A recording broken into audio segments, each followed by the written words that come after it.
자, 129페이지 대리행위 가지고 현명주에서 114조가 나와 있죠. 요런 문제입니다. 갑이 을에게 네가 내 대신 대전 가가지고 아파트 좀 사라라고 대리권을 줘서 을이 대리인이 된 거죠. 그래서 을이 대전에 와서 돌아다녀 보니까 병이 아파트가 좋아 보여요. 그래서 병과 만나서 아파트에 대해서 매매 계약을 하면, 여기서 문제는 병은 요 아파트를 사는 사람을 을로 받아들인다는 점이죠. 그죠? 따라서 요 매매 계약 효과가 을이 아닌 갑에게 발생하려면 요건이 필요한데 114조 1항입니다. 대리인이 그 권한 내에서 본인을 위한 것임을 표시한 의사표시. 다시 말하면 대리인 나를 위한 것이 아니라 본인을 위해서 매매 계약한 거다라고 표시한 의사표시는 누구죠? 직접 본인에 대하여 효력이 있다라고 나와 있죠. 다시 말하면 요 매매 계약 효과가 을이 아닌 갑에게 발생하려면 을은 내가 사는 게 아니라 갑이 산다는 사실을 밝혀야 되는데 이걸 우리가 뭐라 그러냐면 현명이라고 하고요. 현명을 해야 대리란 사실을 밝혀야 요 매매계약 효과가 본인에게 기속되므로 현명을 해야 본인에게 뭐가 발생하냐면 책임이 발생하게 되는 거죠. 그럼 여기서 이제 간단하게 해결할 수 있어요. 그럼 만약에 대리인이 현명을 안 했어요. 대리인이라고 안 밝혔어요. 그러면 이 병은 이 아파트를 누가 산다고 생각한다고요? 을. 따라서 이 매매 계약에 대해서는 원칙적으로 대리인 자신이 뭘 져야 되는 거죠? 책임을 져야 되는 거고요. 다만 현명하지 않았더라도 상대방인 을이 이미 을이 대리인한 사실을 알았거나 또는 알 수가 있었다면 굳이 대리인에게 책임을 기속시킬 일 없으니까 이때는 본인에게 책임이 기속된다. 이런 얘기입니다. 그죠? 그 다음에 추가되는 것은 뭐냐면 현명의 방식이에요. 무방식입니다. 말로 하든 문서로 하든 어떤 방법이든 상관이 없어요. 우리 일반적으로 현명하는 방식은 위임장 첨부하는 거거든요. 꼭 그래야 되는 건 아니에요. 내가 갑의 대리인입니다. 말하는 것도 상관이 없고요. 이 현명의 방식과 관련해서 가장 중요한 것은 뭐냐 하면 본인을 사칭하는 거, 본인을 가장하는 거, 이게 현명이냐 이거죠. 다시 말하면 이 현명이라는 건 어떻게 하냐면 을이 을 이름으로 매매 계약을 하되 내가 사는 게 아니라 갑이 산다는 걸 밝히는 게 뭐죠? 현명인데 을이 마치 갑처럼 해가지고 갑의 이름을 쓰고 갑의 도장만 찍었을 때 이것이 현명이냐 요 문제에 대해서 우리 판례는 을에게 만약에 대리권이 있다면 이것도 유효한 현명이지만 을에게 만약에 대리권이 없다면 요거는 현명일 수가 없다라는 게 판례 입장입니다. 그래서 문제를 푸실 때 만약에 본인을 사칭했다, 가장했다 이런 말이 나오면 다시 한번 그 사람에게 대리권이 있는지 없는지를 뭐 하셔야 돼요? 확인하셔야 돼요. 그 다음 마지막으로 이러한 현명주의의 예외입니다. 예외. 첫째, 수동대리는 상대방 측에서 현명해야 합니다. 자, 이게 무슨 말이냐면 수동대리는 누가 의사표시를 하는 거냐면 상대방의 의사를 표시하는 거잖아요. 그래서 만약에 병이 별말 없이 을에게 의사를 표시하면 을은 누구에게 하는 의사표시를 받아들이겠어요? 을 자신에게 하는 의사표시로 받아들이겠죠.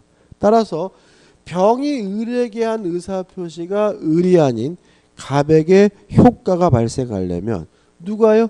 병 측에서, 상대방 측에서 너에게 하는 게 아니라 갑이 한다는 사실을 밝혀야 되겠죠. 수동대리는 누가 현명을 해야 됩니까? 상대방이. 너에게 하는 것이 아니라 대리인에게 한다는 사실을 누가 밝혀야 됩니까? 상대방 측에서 밝혀야 되고요. 그 다음에 아예 현명할 필요가 없는 경우가 있습니다. 현명하지 않아도 상관이 없는 것은 상행위의 경우에는 현명하지 않아도 상관이 없고요. 부부간에 일상 가사 대리권을 행사하는 경우에도 현명할 필요가 없다는 것까지 정리하시면 됩니다. 끝입니다. 그래서 교재 보시면은 의 나오고 한번 꼭 읽어보셔야 되겠죠. 간단하게 정리해드렸는데, 자 이제 131페이지 오시면 이제 뭐가 나오냐면 2번 대리인의 능력이 나와요. 117조 나와 있죠. 대리는 행위 능력자임을 요하지 아니한다. 따라서 아까 말씀드린 것처럼 제한 능력자도 뭐가 될 수 있어요? 대리인이 될 수가 있다. 유의하실 것은 대리는 타인을 위하여 의사를 결정하는 사람이니까 반드시 뭐가 필요하죠? 의사 능력이 필요하다. 그 다음에 3번 대리인의 하자해 가지고 넘겨보시면 원칙이 나오고 예외가 나오거든요. 근데 제가 이 부분 할 때마다 강조하는데 이 부분은 예외가 중요한 부분이 아니라 뭐죠? 원칙이 중요한 부분이고요. 만약에 예외 때문에 원칙이 헷갈리면 예외는 모르는 게 날 수도 있어요. 그래서 예외를 제가 설명드리지만 갑자기 표정이 어두워지면서 뭔 개소리야 그러면 그냥 뭐만 기억하자고요? 원칙만 기억하자고. 그죠? 자, 한번 생각을 해보자. 대리인이란 뭐 하는 사람이냐면 스스로 의사를 결정하고요. 결정된 의사를 표시함으로써 타인을 위하여 법률 행위를 해주는 사람이 대리인이에요. 따라서 의사결정 과정에 하자가 있는지 없는지, 사기를 당했는지 안 당했는지는 누구만 가지고 따지죠? 대리인만 가지고 따지는 거죠. 또 의사표시도 누가 하는 거냐면 대리인이 하는 거니까 의사와 표시가 합치됐는지 안 됐는지 여부도 누구만 가지고 따지? 대리인만 가지고 따지는 거죠. 그래서 아까 우리가 이런 거 있잖아요. 대리인이 한 의사가 본인의 생각과 반하더라도 뭐가 될 수 없어요? 착오가 될 수가 없다. 왜냐하면 의사 표시가 일치됐는지 안 됐는지는 누구만 가지고 따지? 대리인만 가지고 따지니까요. 또 법률행위도 누가 하는 거냐면 대리인이 하는 거니까 선이다 악이다 또는 과실이 있다 없다 누구만 가지고 따집니까? 대리인만 가지고 따지는 거죠. 따라서 대리인이 선이면 선이에요. 본인이 뭐라 하더라도 악이라 하더라도. 대리인이 무과실이면 뭐예요? 무과실인 거예요. 본인에게 뭐가 있더라도요? 과실이 있더라도요. 또 법률행위는 누가 하는 거죠? 대리인이 하는 거니까 이 법률행위가 이중매매라면 적극 가담했는지 안 했는지 그 여부도 누구만 가지고 따지는 거죠? 대리인만을 가지고 따지는 거죠. 교재 나와 있는 첫 번째 판례입니다. 다시 말하면 대리인이 적극 가담했다면 본인이 알든 모르든 상관없이 반사회적에서 어떻게 해요? 무효인 거예요. 왜요? 이중매매도 누가 한 거예요? 대리인이 한 거니까요. 그죠? 또 이 법률행위가 불공정한 법률행위예요. 그러면 그것이 경솔했는지 아니면 경험이 없는지도 누구만 가지고 따지는 거죠? 대리인만을 가지고 따지고요. 누구는 고려하지 않아요? 본인은 고려하지 않는 거죠. 그럼 여기서 이제 결론이 나와요. 본인을 기준하는 건 뭐냐? 불공정한 법률행위에서 궁방만 어려운 사정만 뭐죠? 본인을 기준으로 한다는 거죠. 그래서 이렇게 기억하는 거거든요. 궁방만 본인.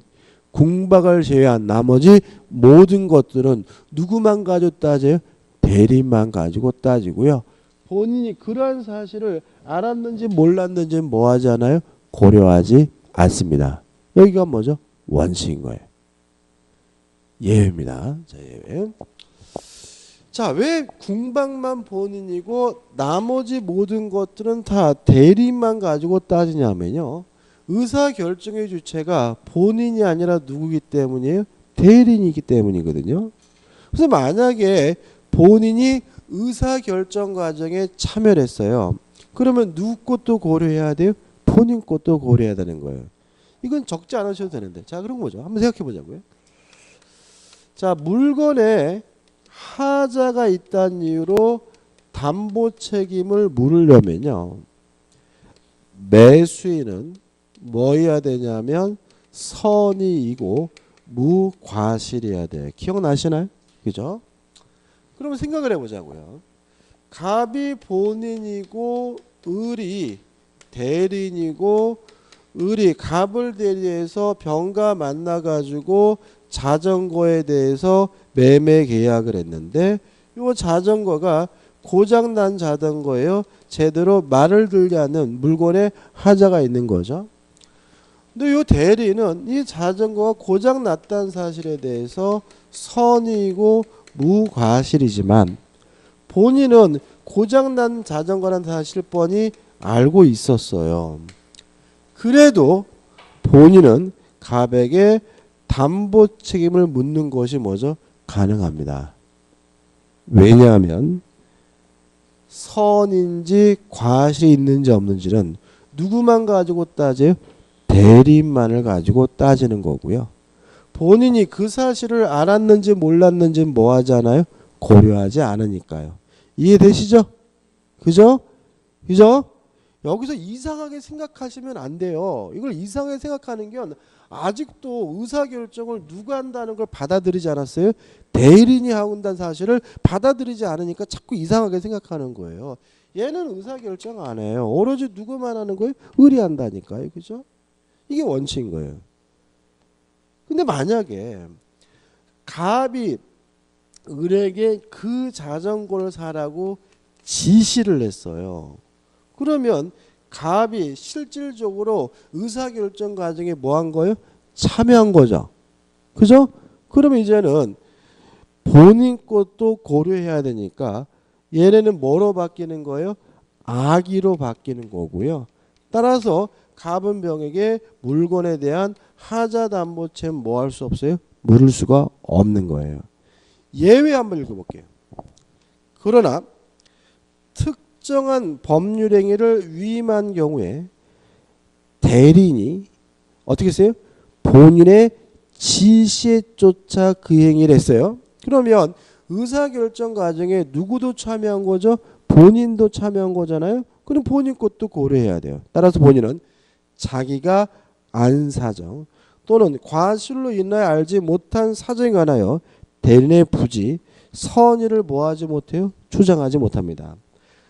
예컨대 매수인이 대리인을 통하여 매매 계약을 체결한 경우에 본인이 매수인이 매매 목적물의 하자를 알고 있었다면 대리인이 이를 몰랐더라도 매도인에 대한 하자담보채 뭐 할 수 없는 거죠? 물을 수가 없는 거죠. 이유는 본인이 뭐 했기 때문에요? 지시했기 때문이고, 만약에 요 예우 때문에 원칙이 헷갈린다면 예외는 잊어버리시고 뭐만 기억하셔야 돼요? 원칙만 기억해야 됩니다. 다시 말하면 궁박만 본인, 궁박을 제외한 나머지 모든 것들은 누구만 가지고 따집니까? 대리인만 가지고 따집니다. 대표해줍니다. A는 B의 대리인으로서 C 소유 부동산에 대하여 C와 매매 계약을 체결하였다. 이런 문제가 나오면요, 눈으로만 풀지 마시고 옆에다가 제발 메모 좀 해야 돼요. 이 정도는 꼭 적어야죠. 무슨 말 아시겠어요? 그죠? 우리가 보통 공부할 때 갑을 본이라 놓고 을을 뭐죠? 대리인이라 놓기 때문에 이걸 안 적어 놓으시면 자꾸 읽다가 B가 뭐로 바뀌어 버려요? 대리인으로 바뀌어 버려요. 이런 거 왜 이렇게 된 거예요? 여러분 보고 뭐죠? 헷갈리라고 한 거니까 넘어가지 마시고 이 정도는 메모하셔야 돼요. 자, 옳지 않은 걸 찾습니다. 1번 A가 B를 위한 것임을 표시하지 않았어요. 아, 현명 안 했네요.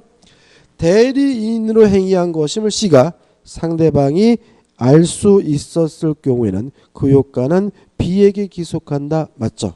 현명하지 않았더라도 상대방이 알았거나 알 수 있었으면 본인이 뭐죠? 책임을 집니다. 2번 A가 차고 이에 계약을 체결한 경우 A를 기준으로 차고 사실과 중과실 여부를 판단하여 맞죠? 자, 왜냐하면 의사를 결정한 것도 의사표시를 것도 누구예요? 대리니까 의사표시가 일치됐는지 안 했는지 착오인지 아닌지 여부는 누구만 가지고 따지는 거죠? 대리만 가지고 따지는 거죠? 근데 조심할 것은 계속 보시면 B가 본인이 취소권 행사할 수 있다. 맞나요? 맞잖아요. 아까 우리가 이거 했잖아요. 임의대리는 시킨이라면 임무를 안수하면 대리권이 뭐가 돼요? 소멸된다. 따라서 임의대리는 뭐 할 수 없어요? 취소할 수가 없다 그랬잖아요. 다시 말하면 취소권 행사는 누가 행사하는 거예요? 본인이 행사하는 거예요. 다시 말하면 취소할 수 있는지 없는지 여부는 누굴 가지고 따져요? 대리를 가지고 따지지만 취소권이 발생한다면 그 취소권은 누가 행사하는 거죠? 본인이 행사하는 거니까 정확히 맞는 거죠. 3번 A가 행위 무능력자인 경우에는 B는 실내이익을 배상하고 C와의 계약을 취소할 수 있다. X.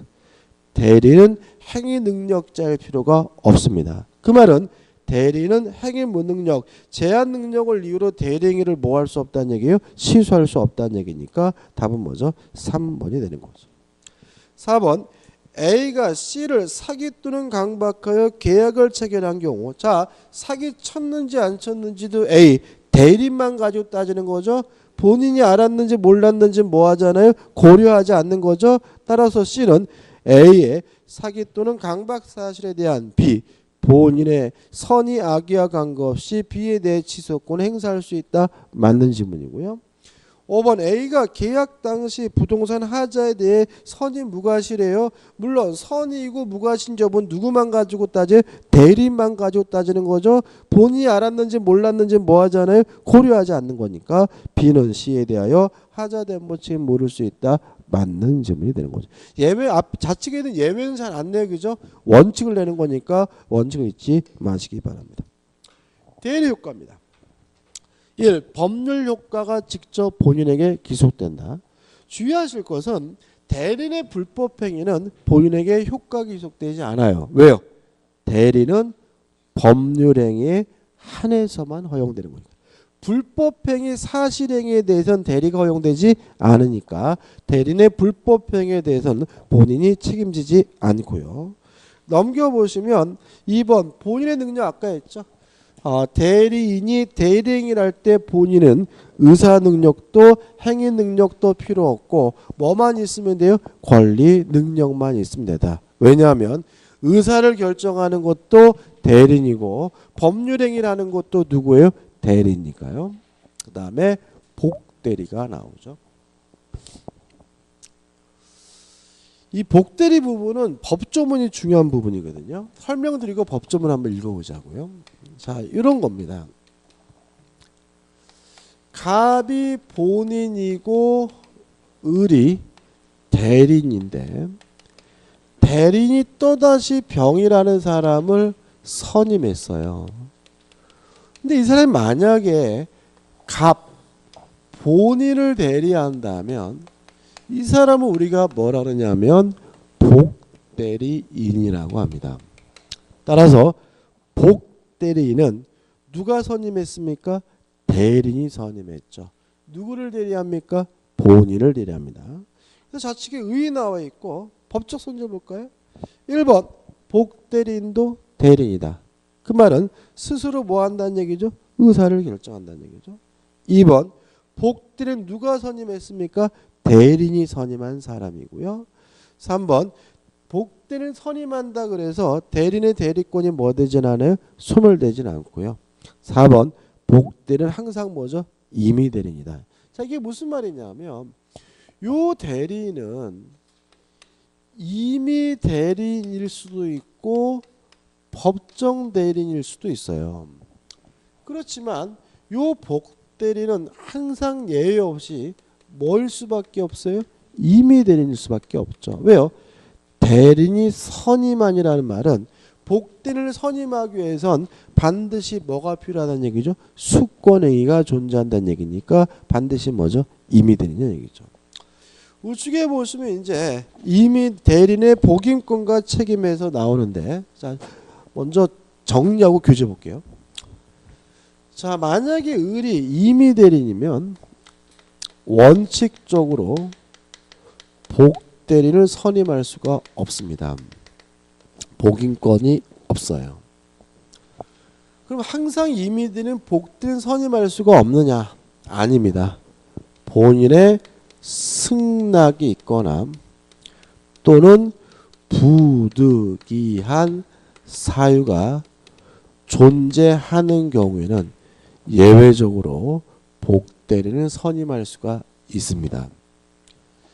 유의하실 것은 만약에 본인의 승낙이 있거나 부득이한 사유가 있다는 사유로 복대리인을 선임한 경우에는 선임에 대해서 과실이 있으면 을은 갑에게 뭘 지냐면 책임을 집니다. 물론 선임만 잘하면 안 되고요. 감독도 잘 해야 됩니다. 다시 말하면 감독에 대해서도 과실이 있다면 을은 갑에게 뭘 줘야 되냐면 책임을 져야 되는데 항상 그러느냐? 아닐 수 있는 거죠. 만약에 본인의 지명으로 병을 복대리인 선임한 경우에는 원칙적으로 책임을 지지 않고요. 이 병에게 문제가 있다는 사실을 알면서 통지하지 않았거나 해임하지 않은 경우에만 을은 갑에게 뭘 지냐면 책임을 부담하게 됩니다. 법조문 읽어볼게요. 120조입니다. 대리권이 법률 행위하여 부여된 경우, 그러면 이 사람이 무슨 대리냐는 얘기죠? 임의 대리냐는 얘기죠. 대리는 본인의 승낙이 있거나 부득이한 사유가 있는 때가 아니면 복대리인을 선임하지 못한다. 다시 말하면 원칙적으로 복대리인을 선임할 수가 없고 본인의 승낙이 있거나 부득이한 사유가 있어야지만 복대리인을 선임할 수가 있다는 얘기고요. 이 부분은 판례는 중요하지 않아요. 안 보셔도 되고 넘겨보시면 121조가 나옵니다. 1항 전조의 규정에 의하여 대리인이 복대리인을 선임한 때에는 무슨 말이죠?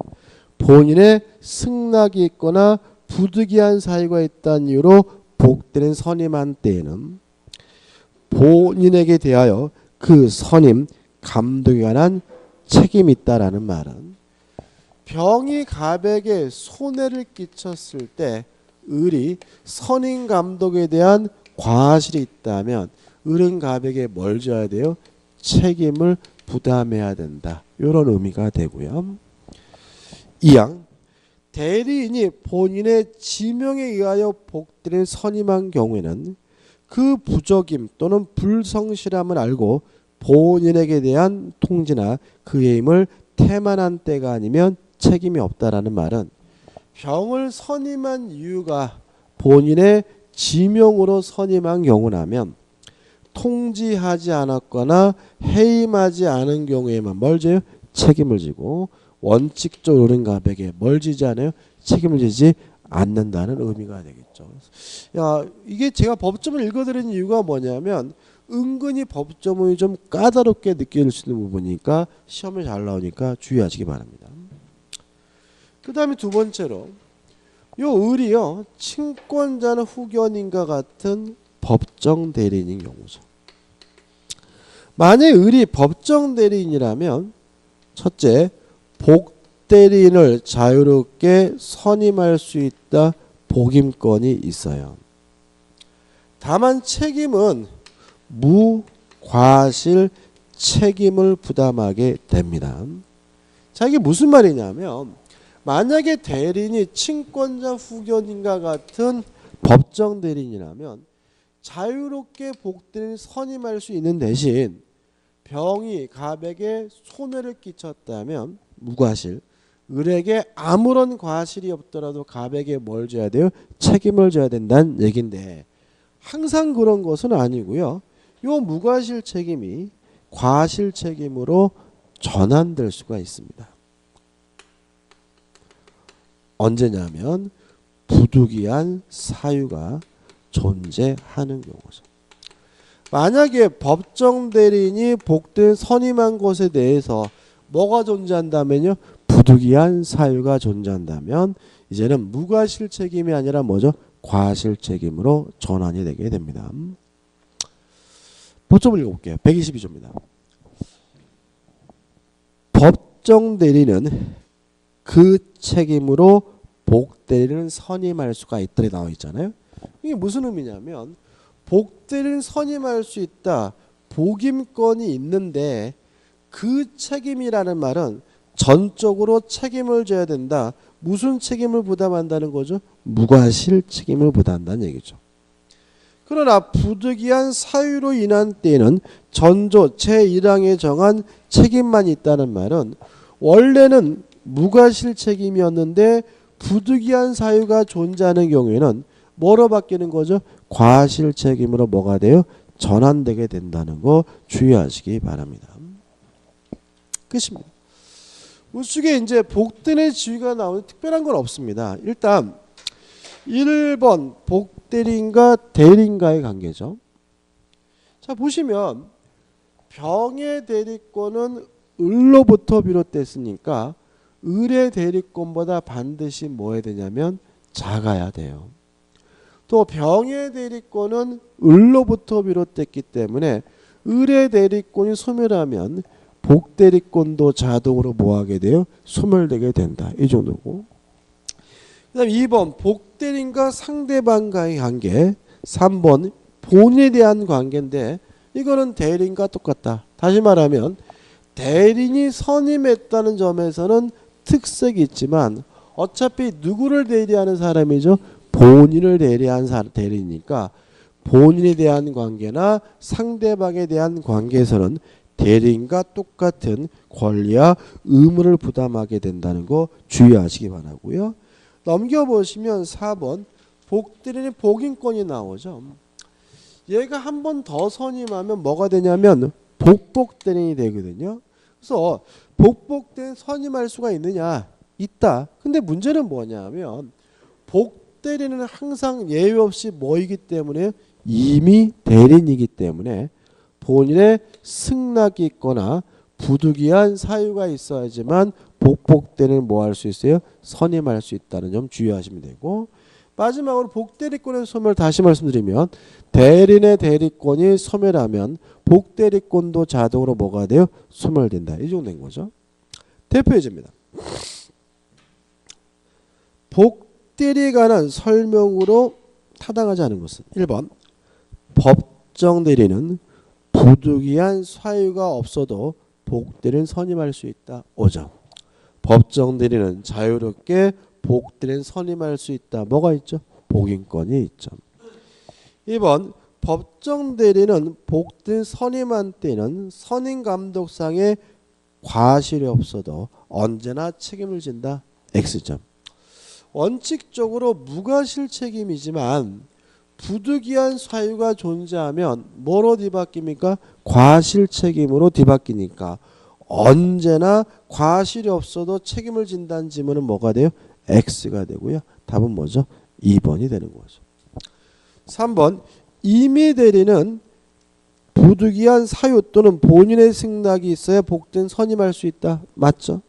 3번 복대리는 어차피 본인의 대리인과 동일한 권리와 의무를 지고요. 5번 복대리는 대리인의 대리인이 아니라 누구의 대리인이죠? 본인의 대리인입니다. 그 다음에 6절 이제 무권대리죠. 무권대리에 대해서 시험 문제를 반드시 내는데 한 문제만 내는 게 아니라 때에 따라서 뭐죠? 두 문제까지 냅니다. 좀 틀을 잡아보고 좀 교재를 볼게요. 갑이 가지고 있는 물건을 을이 직권도 아니면서 병과 만나가지고 매매 계약을 했어요. 여기서 우리가 첫 번째 생각해 봐야 될 것은 뭐냐면 을이 어떻게 갑의 물건을 팔아먹었을까 문제인데 크게 두 가지 방식이 있겠죠. 자신의 소유라고 하면서 병한테 팔아먹을 수가 있고요. 아니면 내가 대리인이야. 대리인이라고 현명하면서 병과 매매 계약을 할 수 있는데 만약에 대리인이라고 현명을 했는데 실제로 을에게 대리권이 있다면 지금까지 공부한 뭐가 돼요? 유권 대리가 되고요. 만약에 을에게 실제로 대리권이 없다면 이게 뭐가 되는 거죠? 무권 대리가 되는 거죠. 따라서 무권 대리란 뭐냐 하면 대리인이라고 현명을 했지만 대리권이 없는 게 뭐죠? 무권 대리입니다. 만약에 대리인이라고 현명하지 않고 지 것처럼 해서 팔아먹었으면 이건 그냥 단순한 남의 물건을 팔아먹은 거예요. 타인 소유물의 매매인 것이지 뭐가 될 수는 없어요? 무권 대리가 될 수는 없는 거죠. 그래서 첫 번째 기억할 겁니다. 무권 대리가 되려면 반드시 대리인으로서 뭘 해야 돼요? 현명을 해야 된다. 그 점 읽어볼까요? 좌측간에 서술 보시면 이렇게 나왔잖아요. 세 번째 줄 밑에서 무권 대리라 함은 대리권 없이 행한 대리행위, 즉 대리행위에 다른 요건을 모두 갖추고 있으나 여기서 대리행위 다른 요건을 모두 갖췄다는 말은 대리인으로서 뭐 했다는 얘기예요? 현명을 했다는 말인 거예요. 대리인으로서 뭐죠? 현명을 했지만 대리권만이 없는 행위를 우리가 뭐죠? 무권 대리라고 하고요. 만약에 현명조차 안 했다면 그것은 타인 소유물의 매매지 뭘 수가 없어요? 무권 대리일 수는 없다는 거죠. 여기까지 개념이고. 자, 무권 대리가요. 둘로 나뉩니다.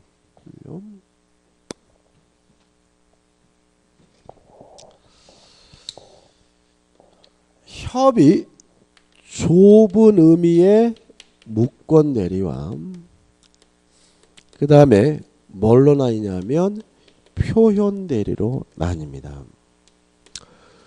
둘 다 무권 대리인데 뭐가 다르냐면요. 기본적으로 누가 책임을 지는지가 다릅니다. 무권 대리인에게 대리권이 없기 때문에 무권 대리인이 책임을 부담한다면 요거 우리가 협의의 무권 대리라고 하고요. 을에게 대리권이 없는데도 불구하고 특별히 예외적으로 본인이 책임을 부담해야 된다면 이거 우리가 뭐죠? 표현 대리라고 합니다. 다시 말하면 무권 대리란 대리인이 책임을 져야 되는 원칙적 무권 대리가 뭐죠? 표현 대리고, 협의의 무권 대리고, 무권 대리인데도 불구하고 특별히 본인이 책임을 져야 되는 무권 대리가 뭐죠? 표현 대리고 이렇게 되는 거죠. 자, 책임의 내용은 이행을 청구하거나 또는 손해배상을 청구할 수가 있습니다. 자, 이런 얘기죠. 을이 대리권도 없으면서 대리인이라고 현명을 해가지고 갑소유 A 토지에 대해서 매매 계약을 체결하면 이 매매 계약 효과가 갑에게 발생하지 않습니다. 따라서 상대방 입장에서는 이 갑에게 가서 이전 등기해 달라고 뭐 할 수는 없어요? 요구할 수는 없고요. 요 을에게 이전 등기해 달라 이행을 청구하거나 아니면 뭘 청구하는 거죠? 손해배상을 청구하게 되는 거죠. 요건은요, 무권 대리인에게 아무런 고의도 과실도 필요는 없지만 반드시 무권 대리인에게 뭐는 있어야 되냐면 행위 능력은 있어야 됩니다. 왜냐하면 따라서 무권 대리인이 만약에 미성년자인 경우는 병원들에게 이행을 청구하거나 손해배상을 청구할 수가 없고요. 또 이행을 청구할 것인지 아니면 손해배상을 청구할 것인지는 누가 선택하게 되냐면 상대방이 선택하게 되는데, 물론 상대방은 뭐여야 되냐면 선의고 무과실이어야 됩니다. 자, 그럼 이렇게 되는 거죠. 자, 대리권도 없는 대리인과 무권 대리인과 매매 계약을 한 상대방은 무권 대리인에게 이행을 청구하거나 뭘 해야 돼요? 손해배상을 청구해야 되는데, 무권 대리인에게는 아무런 고의과실이 필요 없지만 뭐는 있어야 돼요? 행위 능력은 있어야 되고요. 또 이행을 청구할 것인지 아니면 손해배상을 청구할 것인지 누가 선택합니까? 상대방이 선택하는데, 상대방은 뭐 해야 됩니까? 선이고 무과실해야 됩니다. 여기까지가 이제 기본적인 효과예요. 여기서 이제 문제가 됩니다. 자, 무권 대리에 대해서 첫째, 본인이 추인할 수 있습니다. 제가 시작을 하면서 누가 책임을 지는지만 다르다 그랬잖아요. 그죠? 그러면 요 본인이 추인할 수 있는 것은 협의 무권들에도 추인할 수 있고 표현들에도 뭐 할 수 있는 거예요? 추인할 수가 있는 거죠. 두 번째, 상대방은 무권 대리인과 거래한 상대방은 최고할 수도 있고 뭐 할 수도 있냐면 철회할 수도 있습니다. 자, 이런 문제입니다. 자, 을이 병과 만나서 갑의 토지에 대해서 매매 계약을 하면 요 매매 계약은 갑에게 아무런 효과가 없으니까 갑 본인이 뭐 할 바가 아니에요? 신경 쓸 바가 아닌데, 갑이 실제로 이 땅을 한 1억 정도 받으면 좋겠다라고 생각을 하고 있었는데, 을이 시키지도 않았는데 병과 만나가지고 1억 5천에 매매 계약을 하면 갑은 웬 떡인가 싶어서 뭐 하게 돼요? 추인하게 되는 거죠. 추인하게 되면 첫째, 소급표가 있습니다.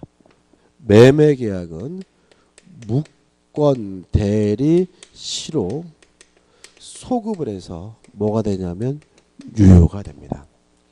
따라서 본인이 추인하게 되면 요 매매 계약은 추인한 때로부터 유효가 되는 것이 아니라 무권 대리 시로 소급해서 뭐가 돼요? 유효가 되고요. 두 번째, 추인의 상대방인데요. 추인의 상대방에 대해서 시험이 참 잘 나와요. 무제한입니다. 따라서 병 상대방에게도 추인할 수도 있고 무권 대리인에 추인할 수도 있고 승계인이 있다면 승계인에게 추인하는 것도 가능한데, 다만 무권 대리인에게 추인한 경우에는 선의의 상대방에게 뭐하지 못하냐면 대항하지 못합니다. 다시 말씀드리면 추인은 꼭 상대방에게 해야 되는 건 아니고요.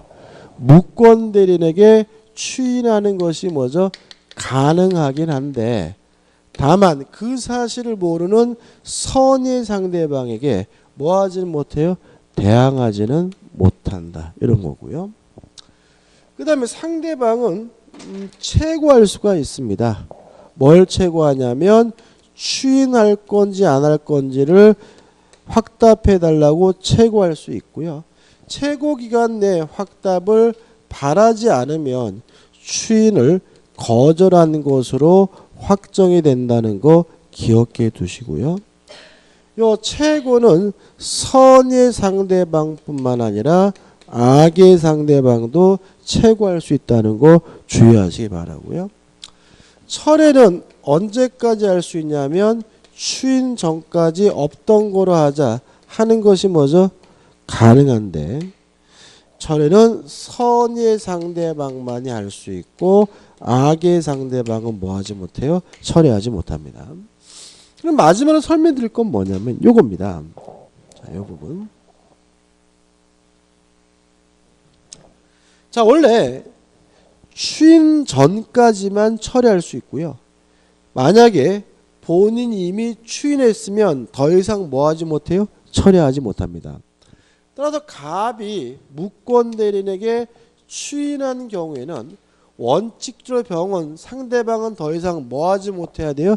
철회하지 못해야 되는데 만약에 무권 대리인에게 추인했다는 사실을 상대방이 모르고 있다면 여전히 뭐 하는 것이 가능해요? 철회하는 것이 가능하다. 왜냐하면 무권 대리인에게 추인한 경우에는 그 사실을 모르는 선의 상대방에게 뭐 하지 못해요? 대항하지 못하니까요. 까지가 뭐죠? 전부입니다. 자, 교재 볼게요. 자, 우측에 2번 계약의 무권들이 나오죠. 가 본인의 추인권에서 A 추인의 성질에서 추인은 단독행위고 추인권은 뭐죠? 형성권입니다. 왜냐하면 본인이 추인하고자 할 때 상대방으로부터 동의나 승낙을 받을 필요가 없으니까요. B번 추인의 방법 아무런 제한이 없습니다. 말로 하든 문서로 하든 어떤 방법이든 상관이 없고요. 넘겨보시면 명시적으로 할 수도 있고 묵시적으로도 할 수가 있어요. 그럼 교재에 나와 있는 판례가 뭐냐면 이런 얘기죠. 자, 기억나시나요? 묵시적 의사표시는 아무것도 안 하는 것이 아니라 의사표시로 볼 수 있는 행위가 있어야 뭐죠? 묵시적 의사표시다. 아무것도 안 하고 있는 침묵은 뭐가 아니에요? 의사표시가 아닌 거죠. 따라서 묵시적 추인이 되려면 추인으로 볼 수 있는 뭐가 필요해요? 행위가 필요하다. 단순히 장기간 방치하는 것만으로는 뭐가 될 수는 없어요? 추인이 될 수는 없죠. 판례 밑에 C 추인의 상대방 특별한 뭐죠? 제한은 없다. 다만 누구에게 추인했어요? 무권 대리인에게 추인한 경우에는 그 사실을 모르는 선의 상대방에게 뭐하지 못해요? 대항하지 못하고요. 4번 추인의 효과 소급효가 있습니다. 따라서 추인하게 되면 소급해서 뭐가 돼요? 무효가 된다는 거 주의하시기 바라고요. 우측에 나번 추인할 수도 있고 추인을 뭐 할 수도 있어요? 거절할 수도 있고 판례가 나오는데 이 판례는 뭐냐면 명시적 판례와 명시적 추인과 묵시적 추인 구별에 관한 추인 판례들이거든요. 다시 말씀드리면 묵시적 추인이 되려면 추인으로 볼 수 있는 뭐가 필요해요? 행위가 필요하다. 장기간 방치하는 것만으로 뭐가 될 수는 없어요? 추인이 될 수 없다. 이런 판례들입니다. 중요한 판례 아니에요. 지금 제가 말씀드린 것만 기억하시면 되고 넘겨보시면 다번에서 무권들에는 뭐가 나오죠? 상속 문제가 나옵니다.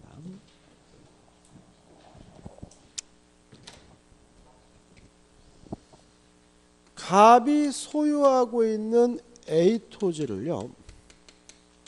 을이 대리권도 없이 대리인이라고 현명을 해가지고 병에게 팔아먹었어요. 매매 계약을 했죠. 근데 여기서 첫 번째 문제가 되는 건 뭐냐면 갑이 을의 아버지고요. 을이 갑의 뭐죠? 아들인 경우죠. 이런 경우에는 갑이 돌아가시게 되면 갑에서 을로 뭐가 이루어져요? 상속이 이루어지게 되고요. 그럼 을은 원래는 무권 대리인이었는데 아버지가 돌아가시게 되면 뭐가 되는 거죠? 본인이 되는 거죠. 왜냐하면 민사상 법적주의도 뭐가 돼요? 상속이 되니까요.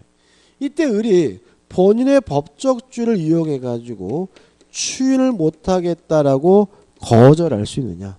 아니면 자신이 한 매매 계약에 대해서 무효임을 주장할 수 있느냐 문제에 대해서 우리 판례는 추인을 거절할 수도 없고 무효임을 뭐 할 수 없어요? 주장할 수도 없다는 거죠. 왜냐하면 신의칙상 인정되는 금반원의 원칙 때문에 그렇습니다.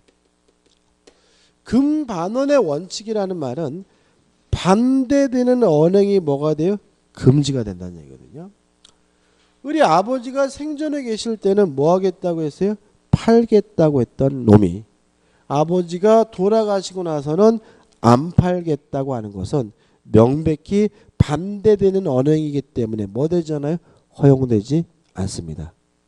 따라서 무권대리인이 본인의 법적 지위를 상속받더라도 더 이상 추인을 거절하거나 뭐 할 수 없습니까? 무효라고 주장할 수가 없어요. 그것이 뭐죠? 일이 되는 거죠. 그 다음입니다. 이런 거죠. 갑이 본인이고 을이 무권대리인인데 무권대리인이 갑의 부동산에 대해서 매매 계약을 했어요.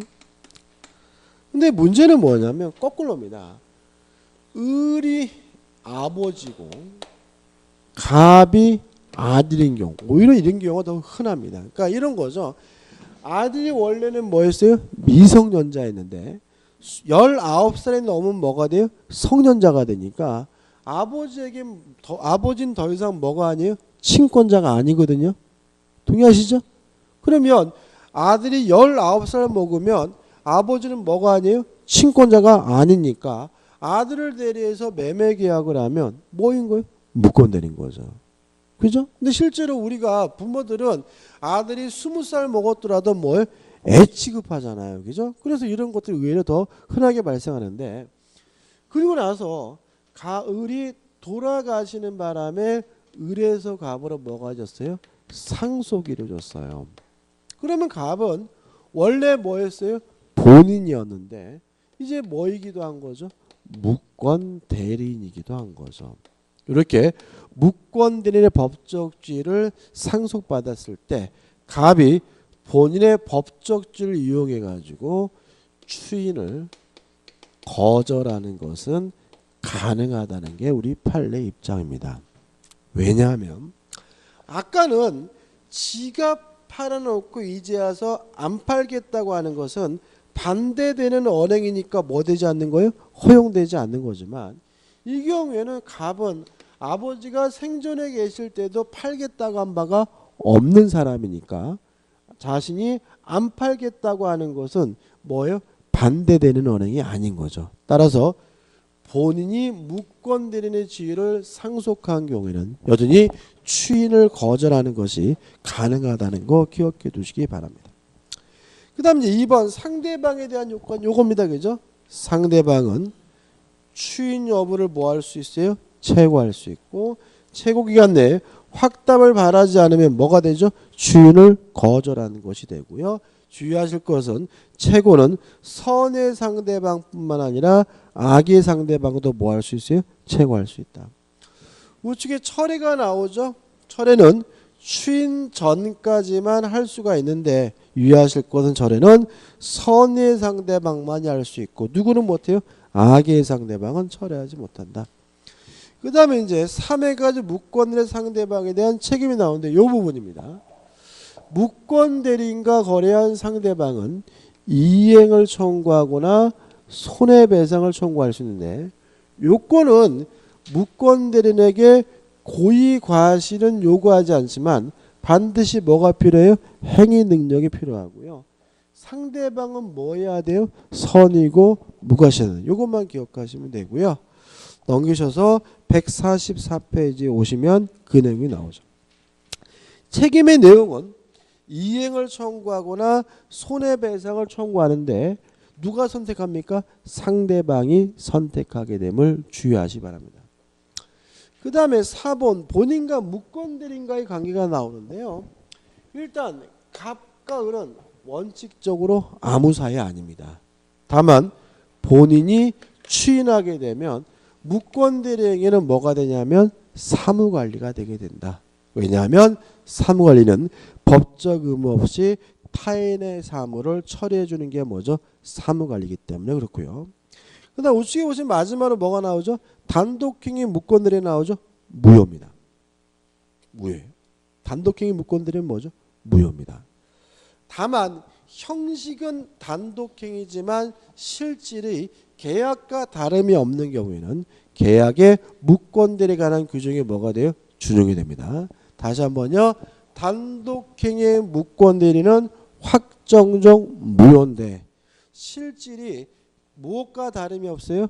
계약과 다름이 없는 경우에는 계약의 무권대리에 관한 민법 규정이 뭐가 됩니까? 준용이 됩니다.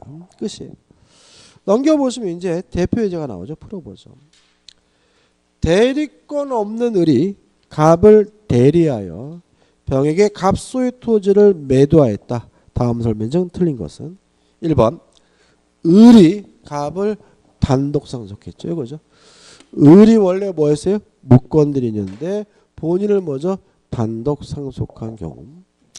을은 본인의 지위에서 추인 거절권을 행사할 수 없다. 5점. 2번 을과 계약을 체결한 병은 갑의 추인의 상대방이 될 수 없다. X죠. 추인의 상대방은 뭐가 없어요? 제한이 없죠. 물론 누구한테 하는 게 원칙이죠? 병에게 하는 것이 원칙이고 따라 답은 뭐죠? 2번이 됩니다. 3번 갑의 추인은 그 무권대리가 있음을 알고 이를 추인하여야 그 행위 효과가 갑에게 기속된다. 맞는 질문. 답은 뭐죠? 2번입니다. 되겠죠? 4번 갑이 을에게 추인한 경우에 병이 추인이 있었던 사실을 알지 못한 때에는 갑은 병에게 그 추인의 효과를 주장하지 못한다. 맞죠? 다시 말하면 무권대리인에게 추인하는 것은 뭐죠? 가능하지만 그 사실을 모르는 선의 상대방에게 뭐하지 못해요? 대항하지 못하죠. 5번 만약 을이 미성년자라면 갑이 을의 대리행위에 대해 추인을 거절하더라도 병은 을에 대해 계약 이익이나 손해배상을 청구할 수 없다. 맞죠? 무권대리인에게 이행을 청구하거나 손해배상을 청구하려면 무권대리인에게 반드시 뭐가 있어야 됩니까? 행위 능력이 있어야 되죠. 따라서 무능력자, 미성년자라면 이행을 청구하거나 손해배상을 청구할 수가 없으므로 5번도 맞는 질문입니다. 답은 뭐죠? 2번입니다. 좀 쉬었다가 표현들이로 들어가도록 하겠습니다.